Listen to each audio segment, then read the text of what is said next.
Oh, here we go. Yeah, no. Right. Fuck, I'm anxious. like I'm not totally freaking out, but I'm a little bit anxious because I'm about to make a talk, and what if they fucking hate me? What if they hate South Africans? What if my ideas are shit? Yeah, like I don't know, man. Let's talk about this. Yeah, and obviously it's about creativity today, and there's a lot of work done around giving people tools and advices and tips and techniques to be creative. But for me, tools are as good as the people who use them. This is about you. If you think you're useless and you're no good and you're not creative and haven't got a creative bone in your body, it doesn't matter how many tools I give you, you'll be shit, man. And I'm useless. You give me that hammer, I promise you, it's not a good thing, So it's the attitude and the belief and the conviction that I want to talk about. And I call that brand you. That is brand you. I fucking brand everything, yeah? But the most important brand of all is brand you. And it's not like there's the real you, then there's the brand you. It's not like that, no. Because branding for me is authentic. And it's based on who you really fucking are. And so the brand you is the real you. The other you is the bullshit you. The you that turns up wearing masks, full of insecurities and full of anxiety, shall we say, yeah? So I'm talking to the brand you, okay? The real you. And my theory is that creativity sits inside everybody. Like there it is, literally sitting inside, in your heart, in your soul, in your breast, in your being, yeah? And the thing is that anxiety is a wall that fucking traps it. This is my theory, okay? This is what I'm putting out there, yeah? That's what I'm saying. So there you are, with all your creativity inside, wonderful, ready to bloom, and then there's this wall of anxiety. And things don't come out quite the way you want them to or the way they should. And that's what I want to discuss. And as I discuss this, I want you to be mindful of another conversation that's happening all the time. And this is the more important conversation. There's me up here talking shit about stuff, and that's fine. But there's a conversation you're having with yourself, and it's called the voice in your head. Do you know the voice in your head? Well, if you don't know, it's the voice saying, what fucking voice is he talking about? Yeah? It's that voice, yeah? And what does that voice do? Yeah? Yes, no, right, wrong, yeah, agree, disagree, yeah, no, I'm not sure about that, yeah, no, that's shit, yeah, that's okay.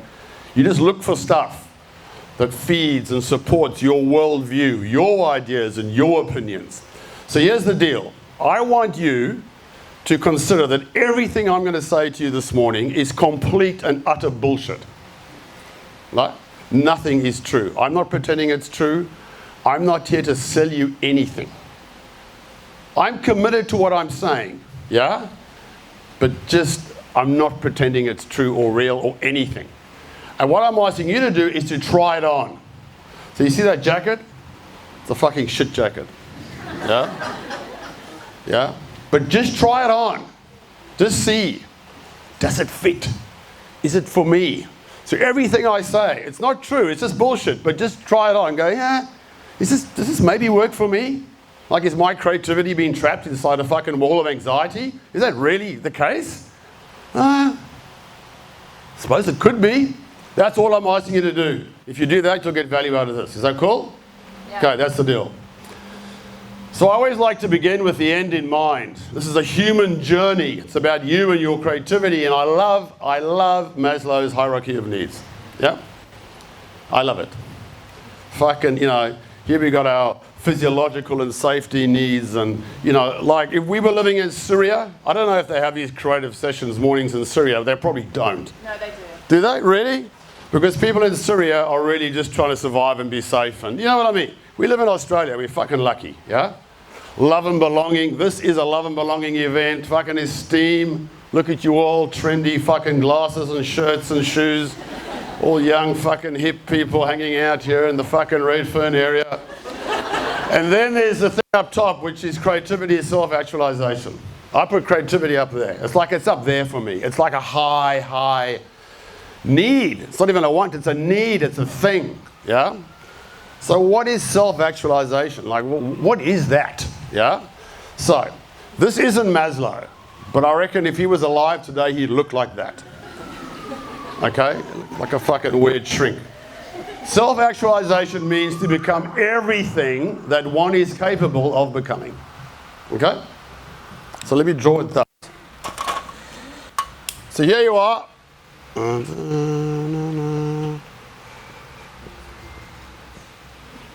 Okay, that's you. And let's say that you becoming everything you are capable of becoming is the edge of this whiteboard. I mean, arguably there's no limit, but let's just say this is it, yeah? Here you are. Whoa, fuck, man. Okay? That's you, your full potential. Woo! Okay? Your creativity sits out there.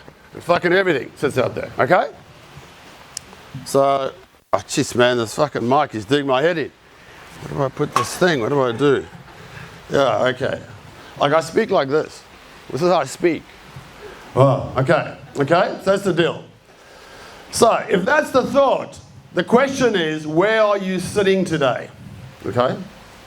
How close are you to becoming everything that you are capable of becoming? Yeah? As a human being and as a creative especially. So, let me ask you this question, okay? This is not a question, it's a statement. And I'm looking for a show of hands. Okay? The statement is, and that by the way is the great Salvador Dali. He was fucking crazy. His most famous quote was, "I don't do drugs, I am drugs." Fucking love it. And he used to walk around with an anteater on a lead. For real. I am an incredibly creative human being. Okay? And I want you to score yourself between 1 and 10. If you're a 10, put your hand up. You're a fucking legend, man. In this room, right here. If you're a 1, there's the door. Go home. Or you're somewhere in between. Yeah? Pick a number for yourself, and I want a show of hands. Okay? Here we go.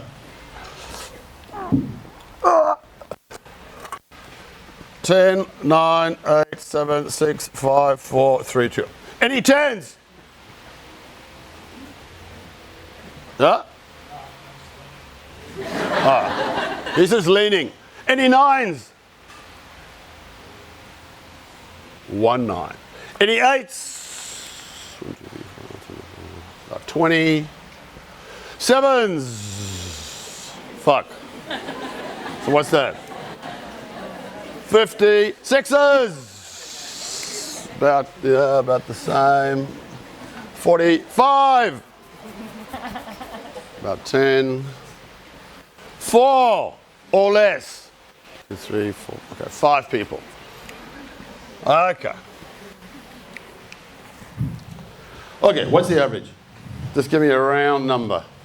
Just the average across the group. Round number. Give me the average. 7. Yep, 7, yeah.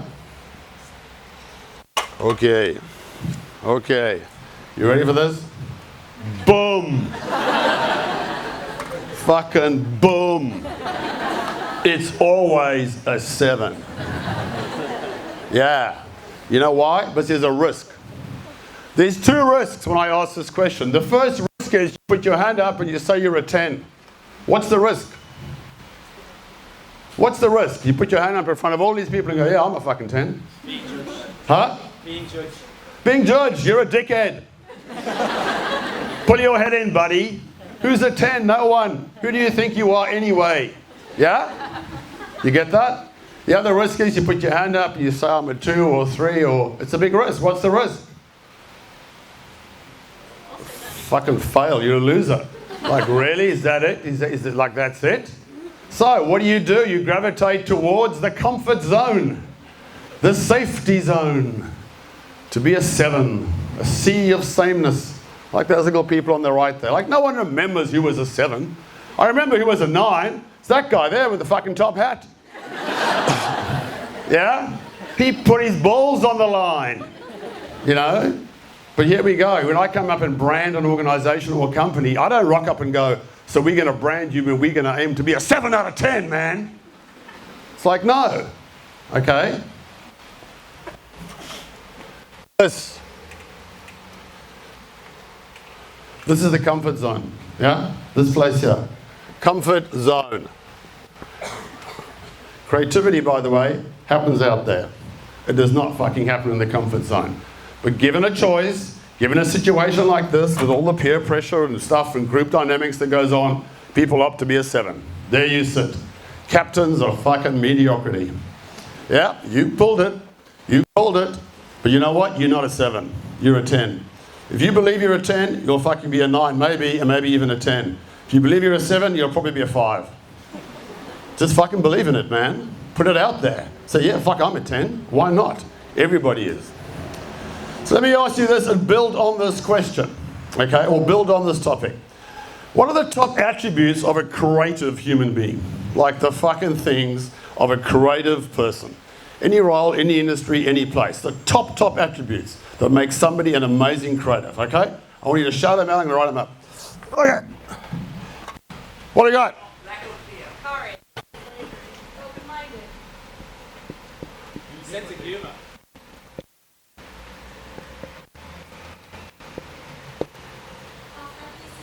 Huh? Authenticity. Open-minded. Curiosity. Yep.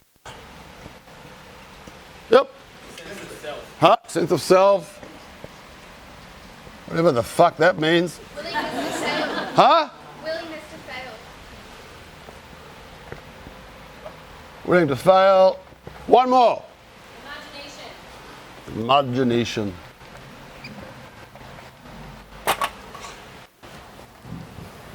Okay, so there's your list. This is peak kind of performance when it comes to creativity. Sense of self, humor, courage, a lack of fear, authenticity, open-minded, curious, willing to fail, and imaginative. Okay? There it is. There's your list. All right? So, let me tell you something about this language, yeah? The one time you build your brand and you pitch yourself to the world is when you write a fucking CV. Is this the language that dominates and characterizes your CV? Like, what's on your CV? A whole lot of shit. Dates, technology, designs. I can use this system, I can work on that fucking software, and I can do this, and I worked for 3 years here, and I did this there, and you're, you know, it's all that stuff, isn't it? Facts, figures, pedigree. Like, is your CV headed courageous, fucking funny, willing to fail, guy or girl? Just the sort of person you want to hire in your department? No, it's not. And here's the thing about CVs, yeah? And this is an important point, because this language is kind of lost. This is the language of brand you. This is what it's all about. And we feel uncomfortable with it. Let me explain. When you do your CV, there's always someone in the family or a friend who's a bit of an expert, yeah? Yeah? Uncle Frank. What do you think, Uncle Frank, of my CV? You know, like, just to, you know, give it the run by him because he's the guy, yeah? And he goes, yeah, no, it's good, it's good. I think you want to personalize it a little bit. So stick in a section on hobbies and interests, yeah? And write rugby and ballet. In case you're being interviewed by a girl or a guy, just play the game a bit. And then you took a 2-year gap year. And that's not a good look. I mean, 2 years of doing fuck all is not a good look. So, yeah, but I worked in that pub in Wales, Uncle Frank, and I helped them design a flyer for a Mother's Day promotion. He goes, great.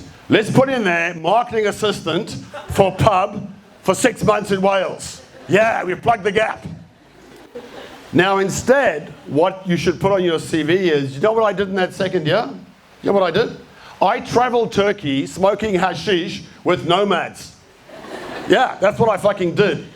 You want a sense of self, humor, courage, lack of fear, authenticity, open-minded, curiosity, imagination, and someone who's willing to fail. That's me, buddy. And I learned it smoking hashish with nomads in Turkey. Because you know what? They don't teach this shit at Sydney University. Yeah, they don't teach it at TAFE, and they don't teach it at school either. They don't teach this to anybody. And that's why this language is not valid. Because it's not taught. There's no formal accreditation in this stuff, which makes the whole creativity industry and the whole notion of creativity and what drives it kind of a bit anxious and ethereal. Oh my God. Yeah? So let me tell you a story about Benetton. So you know the Benetton brand in Italy? And Benetton, Luciano Benetton's a real guy, yeah? And he started his business many, many years ago. And he's always been very controversial. He uses his brand to raise awareness around global issues. And I'll show you in a moment what he's doing, his current ad campaign. And in the mid-80s, it was HIV/AIDS, which was a big deal. And he ran this poster all over Europe. Fucking pissed off the Vatican, pissed off all the Anglicans, and anybody. And it's a young guy dying of AIDS, but he chose this particular photograph because the guy looks like Jesus Christ. Fucking amazing. Good on him. But before he started his brand, he went for a job interview. This is a true story. He went for the job interview and he turned up fucking naked. Like he walked in with nothing on. Imagine that in your place of work. Imagine that, somebody rocking up nude. Can you imagine it? You'd be fucking talking about it for the rest of your life. Like, wow, okay? So let's say we want to recruit some creative people to join our team here today. Here's our list of top attributes. This is what we're looking for. Somebody comes along, so you look at 100 CVs, you know, as you do. You pick the top 10. You want to meet them in the flesh, look them in the eye, and somebody walks in with nothing on. Sense of self, fuck yeah. Humor, fuck, you're a funny guy. Courage and lack of fear, you get a fucking gold star for that. Authentic, it does not get more authentic than turning up in your birthday suit. Open-minded, you bet. Curious, yeah. Willing to fail, absolutely, buddy. And that's one of the most imaginative things I've ever seen in my life. Congratulations, sir, or madam. You have got the job. Doesn't work like that though, does it? And I'm not saying you need to turn up naked. But what I'm saying is that brand you and who you are, especially when you're wearing a creativity hat, is about putting your fucking self on the line. It's being out there, man. It's not being a 7. A 7 is not putting yourself on the line. You've got to be a 10. You can't say, I have courage, I lack fear, I'm willing to fail, I'm imaginative, but I'm a 7. It doesn't work. Like one of these things, and this is the language of brand you, like what's your brand? What's your thing? You know, it's the lack of fear maybe. Well then be that person. And you know what? If somebody wants to fire you because of that, fuck them. This is your life. This is your creativity. And if they can't see that, if they can't see beyond these things, and they're caught up in, you know, being a 7 and all that stuff, you don't want to be that. So here's what Benetton's running around the world. Oh. I'm going to show you what Benetton's doing now. This is a guy who stands for something, okay? I want to show you what he's standing for in the world right now. If you think about the world and the news, like the news is the most depressing fucking show. Like what's going on? And this is Benetton's position in the world today.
You know why that ad would never be made in Australia?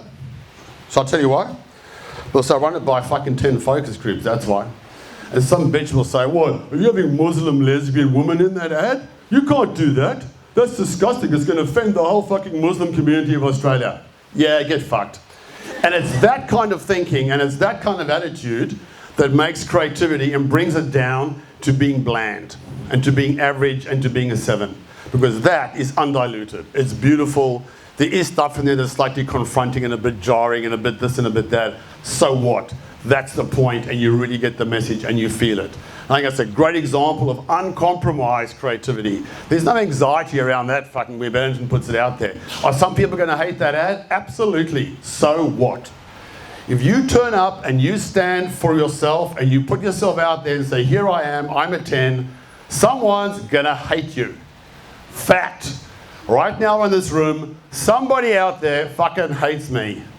I don't give a shit.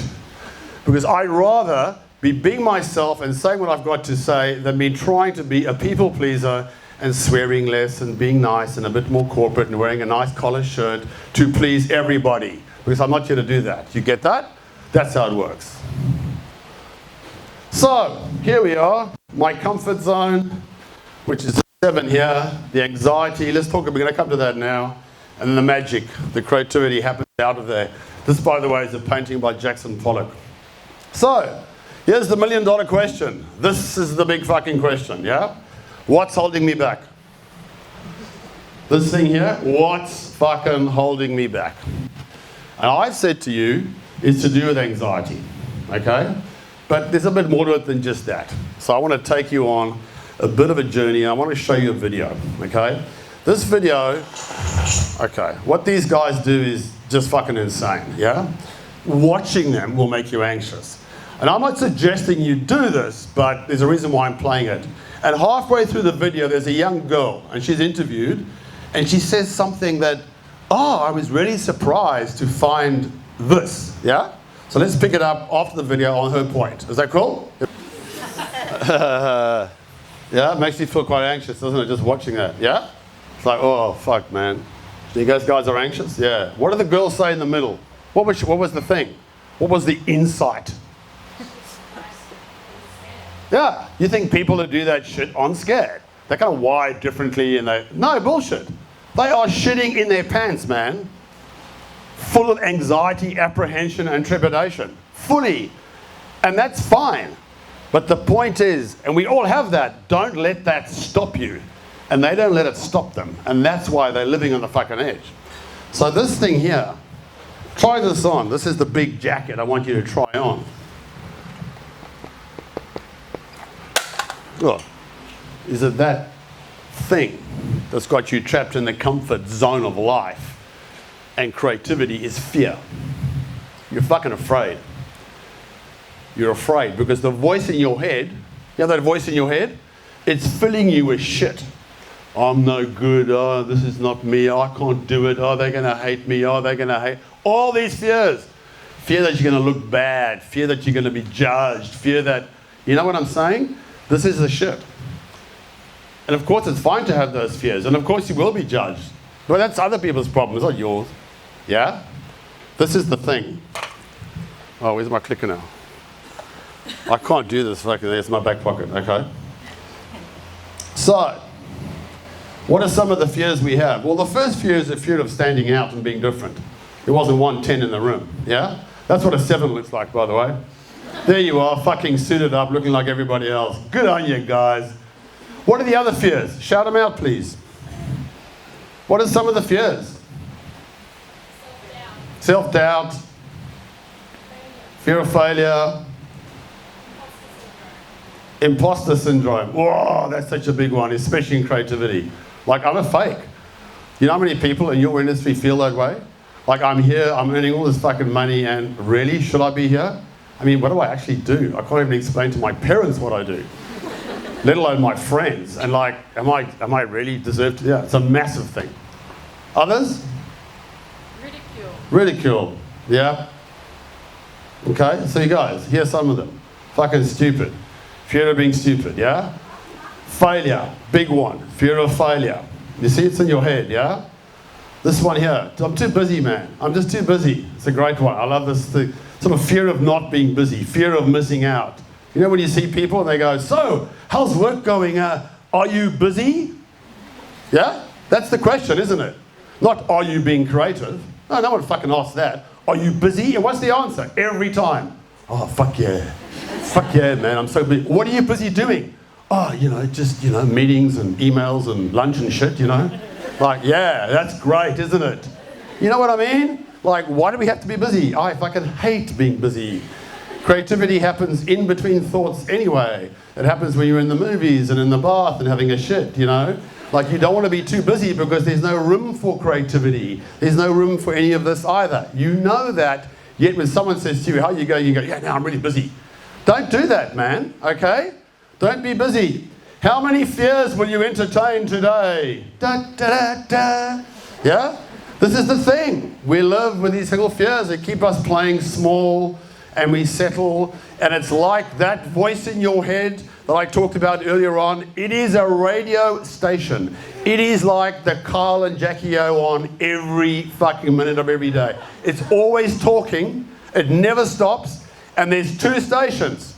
I rock and I suck.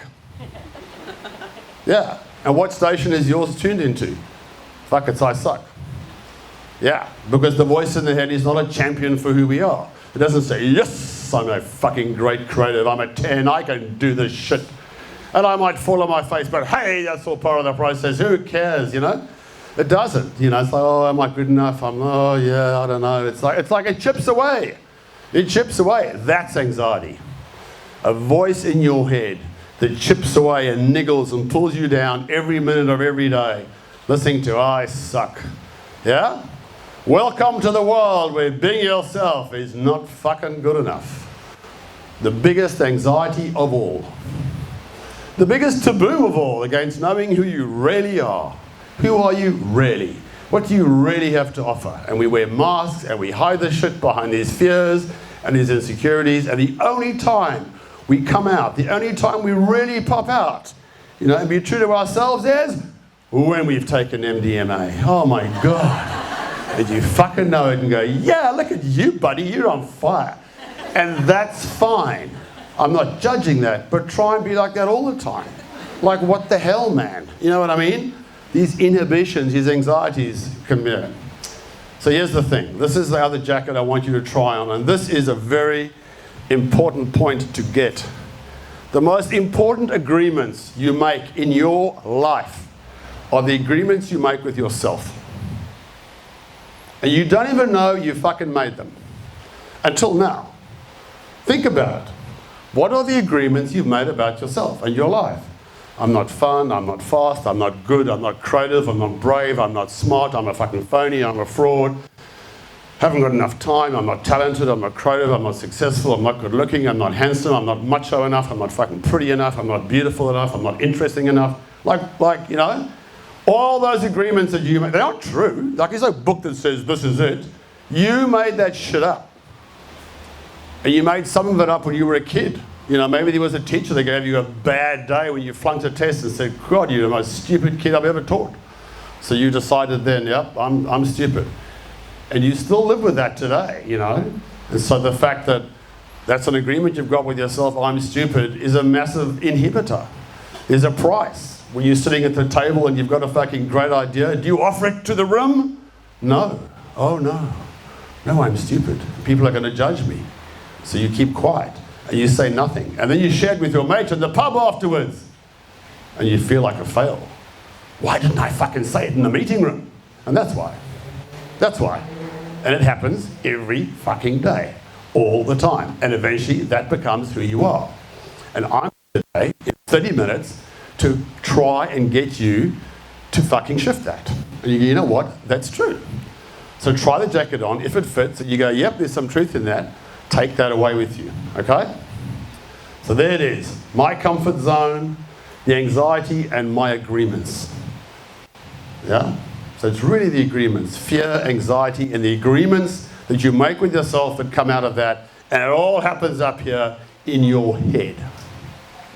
Okay? So now it's time to finish off. And normally we can spend days doing this shit. It's time now to make some new agreements. And that's my invitation for you, okay? When you leave this room today, decide on what agreement you've made with yourself, yeah? What that is, and what the impact of that is on your life, and your work, and you as a creative person. And make a fucking new agreement, okay? Here's the first agreement you want to make. This is the overall universal agreement. Is that glass half full or half empty? Because there's not a second slide with a half empty or half full glass. There's only one slide. That's life. Creativity can be a hard process and a very fucking rewarding one. Don't let the hard get you down. That's life. Is it half empty or half full? If you're a half empty creative, beating yourself up, and this is not just about creativity, it's about life, I don't want to fucking have lunch with you. You know, half empty people are really boring. Oh, life's so hard and the fucking, yeah, it is. I know that. Fucking welcome to the world, you know. But that's how you grow. That's how you develop. That's how you get fiber. That's how you get your ideas. But glass half full is a fundamental agreement. I see the world as glass half full. I live in Australia. I'm really fucking lucky. There's a lot of people out there on this planet who've got nothing like I've got. I have zero to complain about. I'm fucking awesome and life is great. Yeah? So that's a nice agreement to make, yeah? And I suggest you do that. Now I'm going to play you one video and then I'm going to invite you to make 2 more agreements about 2 other areas of your life, okay? Here's the video, and this is about death. I fucking love this. We're all going to die, okay? The thing is that there are some people living in Sydney today, hopefully not in this room, who will be dead tomorrow and don't know it. Like you know that. That's how it happens. That's life, guys. Like, you're going to die for a start, and it fucking might be tomorrow. So the whole notion of one day, someday, I'll do it tomorrow, I'll do it next year, bullshit. There's no time. There is no time. This is the time, now. So I want to play this to you, and it's about what happens when you do die, and you haven't lived your potential. Imagine, if you will, being on your deathbed and standing around your bed, the ghost of the dreams, the ideas, the abilities, the talents given to you by life, but you, for whatever reason, you never pursued those dreams. You never acted on those ideas. You never used those gifts. You never used those talents. And there they are staring at you as you're lying on your bed with large, angry eyes saying, "We came to you. Only you could have given us life. And now we must die with you forever." And the question is, if you died today, what dreams, what talents, what abilities, what gifts, what ideas would die with you?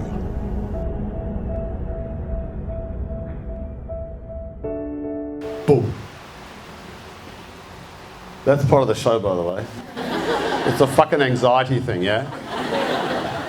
Does that make you anxious? It makes me fucking anxious. It's like, what the fuck? We'll get through this. Oh my God, fuck, what's going to happen, yeah? Let's go quickly.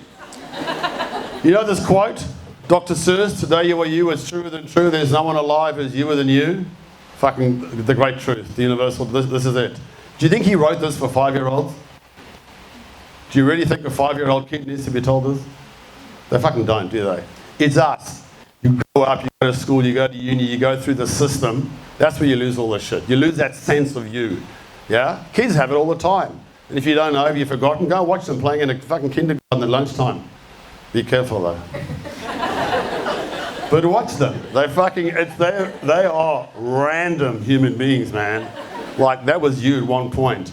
Spontaneous, crazy, mischievous, fun. You know, none of this shit up here. Oh, will I be judged if I do that? Will I look good? None of that shit going on. It's just like, wah! I'm fucking alive, you know? That's the source, yeah? So, what does it say? What do you reckon what it says? So there's 2 questions here. The first thing I want you to think about to make a new agreement is, what is my greatness? Like, what am I fucking great at? Like, what am I a 10 at right now in this room? We don't have to send you on some course. You don't need another fucking degree, or you don't need an MBA, that's for sure. Like, what are you great at?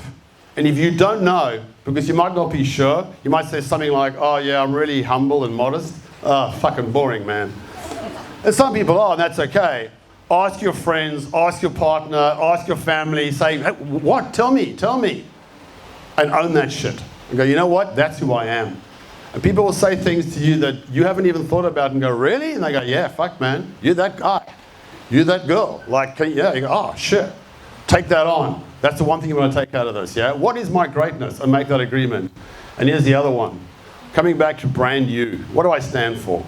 When you walk into the room for the job interview, like, you're not naked, I'm assuming. So what the fuck do you stand for? a 7? Do you rock up and just try and fit and belong? And kind of like, yeah, well, I'll just play the game. What do you stand for as a creative person especially? Like, it's like you're holding a sign. That's my sign. But you know that. I don't have to tell you that. Like, I'm that guy. I'm just like, yeah, fucking yeah, let's do it, man, epic shit. And if people don't want to do epic, then fine, I'll go away, I'll watch the cricket, you know, I'll just stay at home, you know, like, this is what I'm interested in, you know. This is it. So what do you stand for? And people know. It's in your energy, it's in your eyes, it's in your language, it's in your vibe, you know, like it's there. So you can make that as an agreement as well. I stand for this. So basically the whole deal here is you write down what you want and you fucking go after it. My greatness is this. I stand for this. Success for me is this. And I want to be this. Fucking write it down. Not just, yeah. Write it down, man. Think about it, write it down, get clear on it, and fucking chase it down relentlessly. Yeah? And you might have to make some hard decisions, and you might piss some people off along the way. Tough shit. You're not here to please everybody else. And let me tell you this, popularity is for mediocre people. And by the way, if you're thinking about doing it one day, fucking don't. You see this here? This is a map of the time left in my life. I'm going to live till 80. That's the average. White Australian smoker. Fuck yeah. I'm 57. That's gone. There's my sleep. Fucking love my sleep. There's my other shit, traveling, maintenance. That's what I got left in the white space. That's it. That includes Monday, by the way. And Tuesday. And Wednesday. Same for you guys. So you're younger than me. You're going, oh, suck to him. He's so young. Look at this old fucking guy. Doesn't matter. Do this for yourself. You'll be surprised how small that white space is. Sleep's a third of your life, gone for a start, plus the years you've lived, plus all the other shit you spend in traffic and everything else. Take it. The actual time you've got to make an impact, to make a difference, to live a life out of the comfort zone and do epic shit is really small. There is no time. Get onto it, start doing it right away. Thank you.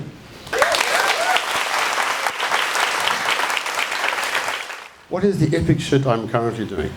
I do two things. I do talks, which leads to full-day workshops, mostly around brand new and different things. So this is part of that. Yeah, I've been doing it for 10 years, and it's hard to get a career in speaking and workshopping and stuff. It takes a while. There's a lot of people out there, but I've been doing it for a long time, and I seem to have a different style. A lot of bureaus won't represent me because I swear, so fuck them. That's fine. I do it my own way. It's quite interesting because swearing is becoming quite a big thing in the States now amongst the motivational kind of talkers, speakers there. It's becoming acceptable. I've spoken in America before and was totally forbidden to swear, so I didn't, obviously, but that's really changing. So I do that, and the epic shit is if I come here today and somebody leaves this room with a skip in their step, a sense of possibility, and I've done my job. That's my fucking day's work. I'm going to go home and lie on the beach, literally. And then I do branding, and the clients we've got are breast cancer trials, which we repositioned, renamed, rebranded, launched last year from being a different organisation. We're doing a disability services provider called Lifestyle Solutions. We do work for the CSIRO and Data 61, which is their data R&D spin-off. So all our clients are actually not-for-profits. I mean, they run as businesses, but they're not there to make money. So it's quite interesting how we've attracted clients that are all driven by the cause and the purpose. And I fucking love it, We worked on a client last year that was just a dickhead and said a whole lot of stuff but didn't actually walk their talk. Bye-bye, we flicked them, fired them. We fire clients who like that. It's fucking great. That's it. Yo. Have you always been the glass is half full guy? Have I always been the glass half full? No, I haven't. What changed to make you a fan? Fucking hell. When I grew up in South Africa, who's from Cape Town here? Yeah. So you wouldn't know, you're too young, but it was 70s, my teenage years, and then I did national service. It was a very heavy drinking culture. It was a place of great suppression. I was very depressed. Was diagnosed with depression when I was 30. Stopped drinking alcohol. That was a massive part of helping me. But life was fucking dark. Then I turned 40. And when I turned 40, I made a decision. I said I'm going to live till 80 because of my thing. I'm 40. I'm halfway through my life. I'm going to live the second half of my life in an extraordinary way. I'm going to stop doing things to please other people, and I'm going to stop doing shit that makes my parents happy, my now ex-wife happy. Bullshit. I'm just going to do my own fucking thing. And I did. And I changed my attitude, working on that, everything. So a lot of what I do in my workshops and stuff is based on my own experience, but as I've discovered, my road and my journey is everyone's road and journey, actually. I thought it was just me, but it's not. And that's what I do. And that's why I made all this shit based on that, you know. And I just say to people, I'm not saying it's true, but try it on, give it a go. And that's it. So yeah. Yo. Once you figure out who you are and your greatness, how do you translate that into stories and communication with people? Once you discover your greatness and who you are, how do you translate it into stories? I think the most important thing is to translate it into behavior, actions, yeah? So the way I do that, I think that if you have, let's say, an idea of who you are, what makes you great, and you go, well, fuck, I'm living my life here and I really want to be there, and it feels like a really big leap. Okay, that's too hard, so I'll just, how do you eat an elephant? One bite at a time. So what you do is you break it down into little steps. What am I going to start doing today? Little things. Just little things that I wouldn't normally do. Perhaps that are a little bit unreasonable. So there's not reasons stopping me from doing it. I'm just going to start putting myself out there little bit. Okay? So for example, one of my actions was years ago, was the smiley face. There it is up there. Okay? Because my whole purpose is to be happy and help others be happy. Fucking original, isn't it? So I got the smiley face. So my signature is Richard with the smiley face. Yeah? So people who get my emails will know that. So when I got my first home loan, which I don't have one anymore, which is fucking great, I signed it and the bank said, no, that's not a legit signature. Like with the smiley face, I was like, that's my fucking signature. Fuck off.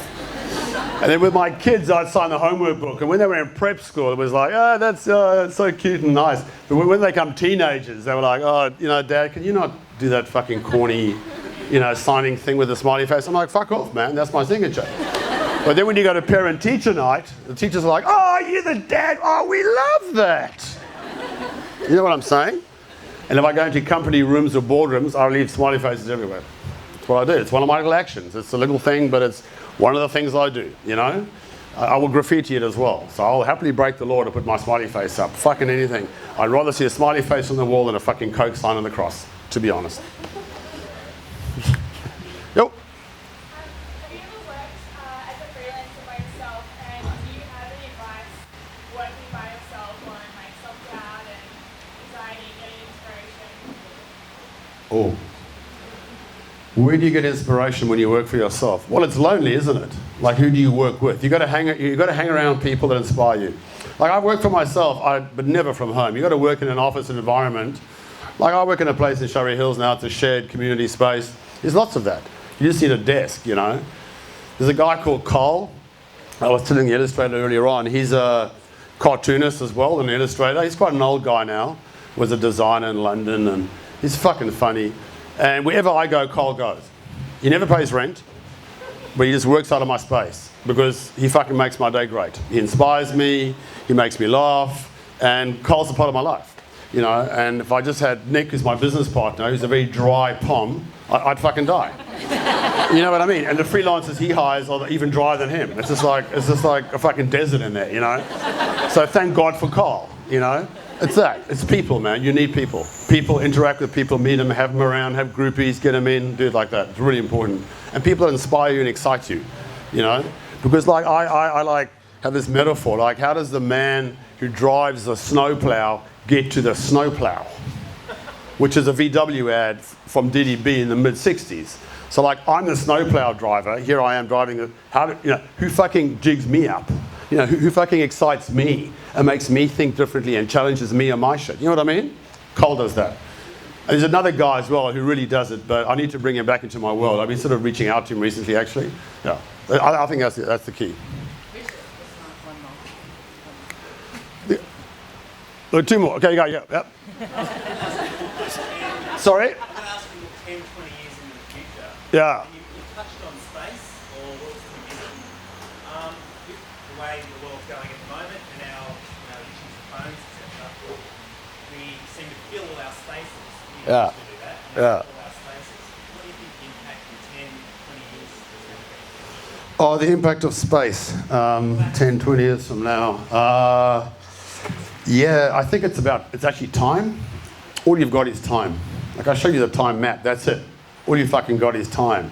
So what happens is we get busy and our time gets whittled away just doing all this shit on technology, yeah, which is a major problem. It's getting worse and worse and worse. Here's the question, do you control your phone or is your phone controlling you? And most people are controlled by their technology. But here's the other thing about time. This is my advice to you. You need to put very firm boundaries around your space and around your time. You need to be aware that it's an issue and you put boundaries around it. So the boundary that I put is as follows. You will never send or get a diary meeting with me through fucking Google or Mac calendar, calendar diaries? Fuck off. Nobody is putting a time in my diary from their computer because that's an hour of my life. If you want me to be at a meeting and you want my time, you phone me or you come and see me, you tell me why I'm there and what it's about, and I will write it in my Collins 2018 paperback fucking paper diary. Yeah? That's how I manage and control my time. Yeah? And I've got a week thing, I can see it by the week, and that is critical. I don't let technology control that for me because if I do, other people start to control it and it gets out of hand. And you see people in the corporates, like senior clients and stuff, look at their online diaries.